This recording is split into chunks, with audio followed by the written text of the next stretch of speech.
ഞാൻ റോയി എച്ചനിലേക്ക് വരികയാണ്. Father Roy Kannanchira CMI നമ്മോടൊപ്പം ഉണ്ടെന്ന് മനസ്സിലാക്കുന്നു.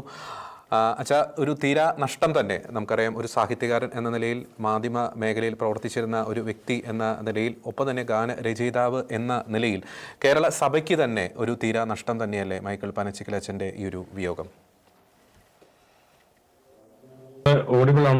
അതെ അച്ഛാ, പറഞ്ഞോളൂ. ഓക്കെ.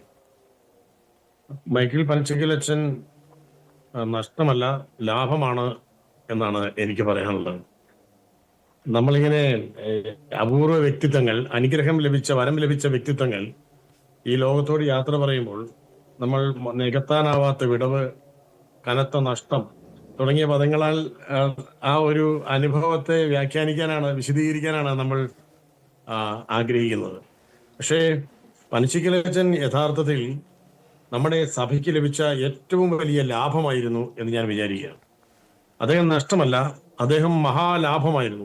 വൻ ലാഭമാണ് അദ്ദേഹം എന്ന് ഞാൻ, സഭയുടെ ഏറ്റവും വലിയ മുതലാണ് മൈക്കിൾ പനച്ചിക്കൽ അച്ഛൻ എന്ന് ഞാൻ വിശ്വസിക്കുകയാണ്.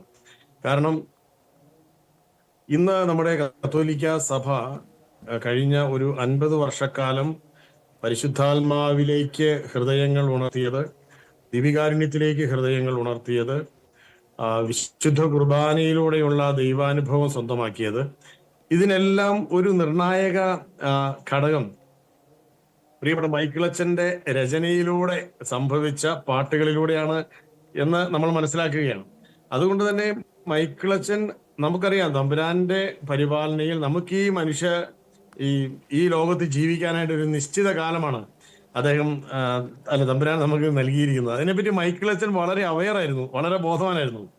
ഇപ്പൊ നമ്മുടെ അല്പനേരം കഴിഞ്ഞിട്ട് നമ്മളുടെ കൂടെ സംസാരിക്കാനുള്ള നമ്മുടെ ആന്റണി ഉരുളിയാനിക്കലച്ചൻ, നമ്മുടെ കേരളം അറിയുന്ന സംഗീതജ്ഞനാണ്, നമുക്കറിയാം. മൈക്കിൾ പനച്ചിക്കൽ അച്ഛനോടൊപ്പം അദ്ദേഹം നിരവധി ഗാനങ്ങളാണ് സംഗീതം നൽകിയിരിക്കുന്നത്. അതിപ്പം ആന്റണി അച്ഛൻ പറയാനായിട്ടിരിക്കുകയാണ്. പക്ഷെ എനിക്ക് പറയാനുള്ളത്, മൈക്കിൾ പനച്ചിക്കൽ അച്ഛൻ അവസാനം എഴുതിയ മരണത്തോട് ബന്ധപ്പെട്ട പാട്ട്, അത് ആന്റണി ഉരുളിയാനിക്കലച്ചൻ ഈണം നൽകി കെസ്റ്ററും എലിസബത്ത് രാജും കൂടെ പാടി പുറത്തിറക്കിയിട്ടുണ്ട്. ഇപ്പോൾ അത് അവൈലബിൾ ആണ്. ആ പാട്ട് ഞാൻ ഇന്ന് കേട്ടു. എനിക്ക് ഉരുളിയാനിക്കലച്ചൻ ഇട്ട് തന്നു. ഞാൻ ആ പാട്ട് കേട്ടു നോക്കി. അത് കേട്ട് കഴിയുമ്പോൾ നമുക്ക് മനസ്സിലാകുന്നത് മൈക്കിൾ പനച്ചിക്കൽ അച്ഛൻ നമുക്ക് നഷ്ടമല്ല, വലിയ ലാഭമാണ് എന്നാണ്. കാരണം മനുഷ്യ ജീവിതത്തിന്റെ ഹ്രസ്വത, നശ്വരത, അത് ദൈവം ആഗ്രഹിക്കുന്ന കാലത്തോളം മാത്രം ഇവിടെ ജീവിച്ചിട്ട് നിത്യജീവിതത്തിലേക്ക് മടങ്ങിപ്പോകാൻ വേണ്ടിയുള്ള ഒരു ഇടവേള മാത്രമാണ് എന്ന് ആ പാട്ടിൽ അദ്ദേഹം കൃത്യമായി, ഒരു ദൈവശാസ്ത്രജ്ഞനെ പോലെയല്ല, ഒരു തത്വശാസ്ത്രജ്ഞനെ പോലെ അദ്ദേഹം വ്യക്തമായി അവതരിപ്പിക്കുന്നുണ്ട്. മനോഹരമായ ഈണം നൽകി ഉരുളിയാനിക്കലച്ചൻ ആ ഒരു മൈക്കിൾ പനച്ചിക്കൽ അച്ഛന്റെ ആ ഒരു വാക്കുകളെ അനശ്വരമാക്കുകയും ചെയ്തു എന്നുള്ളതാണ് സത്യം. അപ്പോ നമ്മളെ സംബന്ധിച്ചിടത്തോളം മൈക്കിൾ പനച്ചിക്കൽ അച്ഛന്റെ ഹ്രസ്വകാലം, 77 വർഷം എന്ന് പറയുന്നത് തീർത്തും ഹ്രസ്വമല്ല. എങ്കിലും അതിൽ തന്നെ 50 വർഷക്കാലം അദ്ദേഹം തനിക്ക് ദൈവം നൽകിയ സർഗാത്മക രചന, അത് ആത്മീയ ഭാവങ്ങൾ ഉണർത്തുന്ന ആത്മീയ രചനകൾക്കായിട്ട് അദ്ദേഹം മാറ്റിവെച്ചു. അതിൻ്റെതായ ഒരു വലിയ നന്മ നമ്മുടെ സഭയ്ക്ക് ലഭിച്ചു എന്നുള്ളതാണ്. ഇപ്പോൾ സഹോദരൻ ഇവിടെ ഷെയർ ചെയ്യുന്നത് കണ്ടു, നിത്യത തീർക്കുന്ന നിമിഷങ്ങൾ. അദ്ദേഹം, എൻ്റെ ട്വിൻ ബ്രദർ റോബി കണ്ണഞ്ചരേശനും ഞാനും കൂടി നമ്മുടെ ഗുഡ്നെസ് TV സ്നേഹം, സഹനം, സന്യാസം എന്ന പേരിൽ സന്യാസ ജീവിതത്തിൽ കൃപ പ്രകടിപ്പിച്ച വ്യക്തികളെ അഭിമുഖം നടത്തിയതിന്റെ കൂടെ നമ്മുടെ മൈക്കിളച്ചനെ അഭിമുഖം നടത്തി. അതിനകത്ത് അദ്ദേഹം ഈ പാട്ടുകൾ വന്ന വഴി കൃത്യമായിട്ട് പറയുന്നുണ്ട്. 2 എപ്പിസോഡായിട്ട് ഞങ്ങൾ അഭിമുഖം നടത്തി. അപ്പോൾ അതിനകത്ത് അദ്ദേഹം പറയുന്നത്, നിത്യത തീർക്കുന്ന നിമിഷങ്ങൾ ആബേലച്ചനെ കൊണ്ട് എഴുതിപ്പിക്കാനിരുന്ന പാട്ടാണ്. ആബേലച്ചൻ വിൻസെൻഷ്യൻ സഭയുടെ ഒരു സുവിശേഷ പ്രഘോഷണ പരിപാടിക്ക് ആമുഖ ഗാനം എഴുതാവോ എന്ന് ചോദിച്ചപ്പോൾ ആബേലച്ചൻ തിരിച്ചു ചോദിച്ചു, വിൻസെൻഷ്യൻ സഭയിൽ ഒരു പാട്ട് എഴുതാൻ അറിയാവുന്ന ആരും ഇല്ലേ എന്ന് ചോദിച്ചു. അപ്പൊ അങ്ങനെ ആ ഒരു ചോദ്യം ഒരു പ്രചോദനമായിട്ട് സ്വീകരിച്ചിട്ട് പനച്ചിക്കലച്ചൻ എഴുതിയ പാട്ടാണ് നിത്യത തീർക്കുന്ന നിമിഷങ്ങൾ. ആബേലച്ചന്റെ അടുത്ത് അതിന്റെ കറക്ഷന് വേണ്ടി തിരിച്ചു കൊണ്ടുവന്നു കഴിഞ്ഞപ്പോൾ അദ്ദേഹം പറഞ്ഞു, ഇത് ആര് എഴുതിയതാണെങ്കിലും ഒരു വാക്കുപോലും ഇതിൽ മാറ്റാനോ കൂട്ടാനോ ഇല്ല, ഇത് പെർഫെക്റ്റ് ആയിട്ടുള്ള പാട്ടാണ് എന്ന് പറഞ്ഞു. അത് 74ലോ 75ലോ സംഭവിച്ച കാര്യമാണ്, 50 വർഷം മുമ്പ്. അപ്പോൾ നമ്മൾ മനസ്സിലാക്കുന്ന കാര്യം, ദൈവം പനച്ചിക്കൽ അച്ഛനെ നമ്മുടെ സഭയുടെ ആരാധന അനുഭവങ്ങൾക്ക് കൂടുതൽ ഇമ്പം പകരത്തക്ക രീതിയിൽ അദ്ദേഹത്തിന്റെ സർഗാത്മകതയെ ദൈവം സ്പർശിച്ചുണർത്തിയ ഒരു വലിയ കാലം, അരനൂറ്റാണ്ട് കാലം നമുക്ക് ലഭിച്ചു.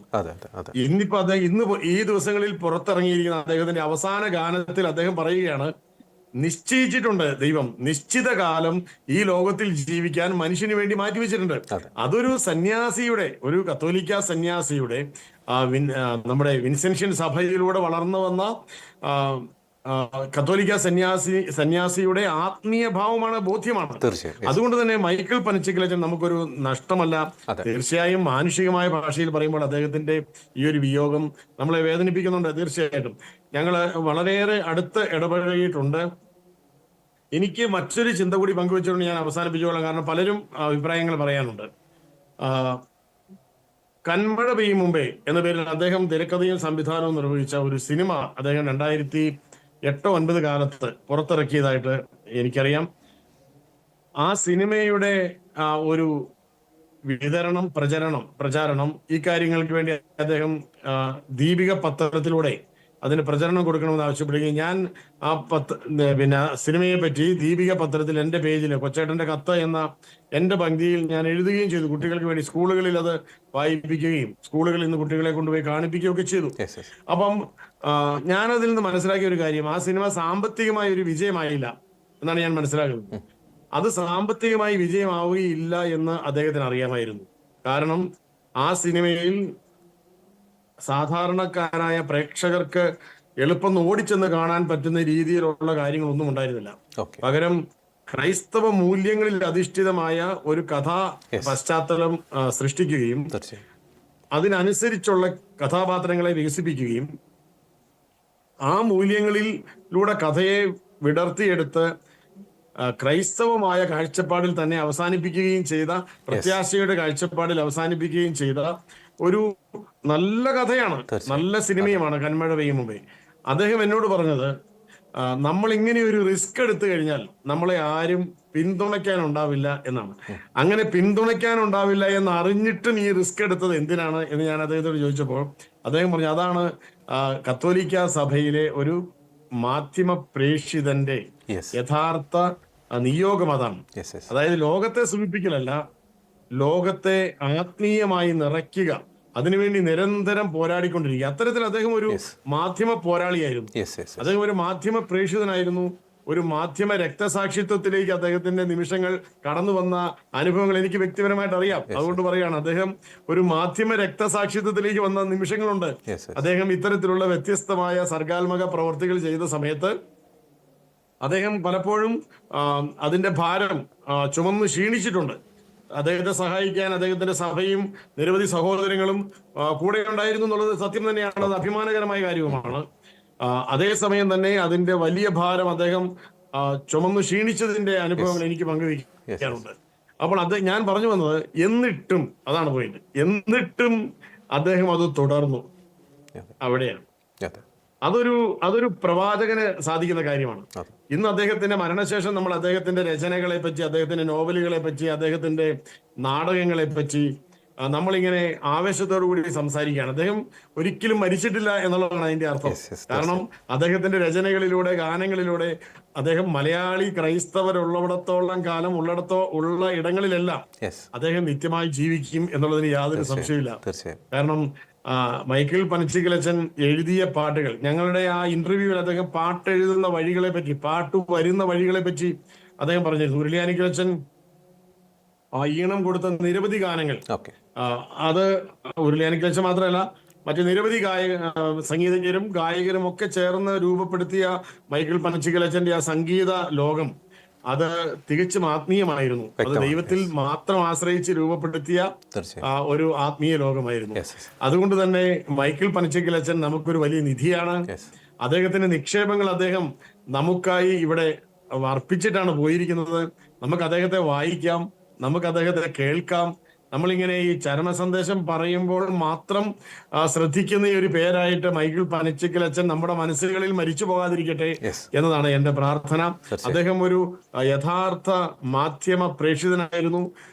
വ്യത്യസ്തമായ മാധ്യമ സാധ്യതകൾ സുവിശേഷ പ്രഘോഷണത്തിനും സുവിശേഷ മൂല്യങ്ങൾക്കും വേണ്ടി ഉപയോഗിച്ചതിന്റെ പേരിൽ അദ്ദേഹം ഒരു മാധ്യമ രക്തസാക്ഷിത്വത്തിന്റെ ചിഹ്നമായി മാറിയ നിമിഷങ്ങളെ ഞാൻ ആദരവോടുകൂടി ഓർക്കുന്നു.